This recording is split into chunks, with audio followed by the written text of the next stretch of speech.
tugon sa malakas na pagbuhos ng ulan, pagbaha at pagkasira ng mga daan sa kalsada dulot ng southwest monsoon at low pressure area, isinagawa ang accounting ng Reactionary Standby Support Force or RSSF ng Police Regional Office 5. Ito ay naglalayong tiyakin ang kahandaan ng mga personnel sa harap ng mga banta ng pagbaha, landslide at iba pang epekto ng masamang panahon sa rehiyon. Police Staff Sergeant Tadeos Quintana sa report. Sa patuloy na lalakas na pag-ulan dulot ng low pressure area na pinalakas pa ng habagat, isinagawa ang accounting at activation ng Reactionary Standby Support Force o RSSF ng Police Regional Office 5 sa Camp Brigadier General Simeon A. Ola, Legazpi City.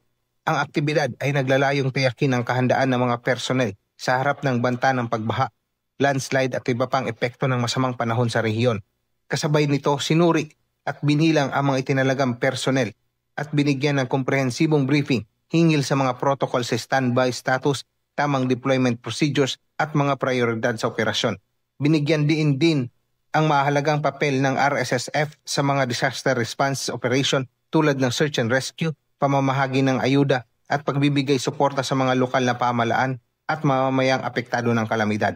Patuloy ang panawagan ng PRO5 sa publiko na manatiling alerto, makinig sa babala ng panahon at makipag-ugnayan sa kanilang mga barangay at lokal na otoridad para sa kanilang kaligtasan. Mula dito sa Legazpi City, Albay, ako ang PNN Correspondent Police Staff Sergeant Quintana, alagad ng batas, tagataguyod ng Balitang Pulis.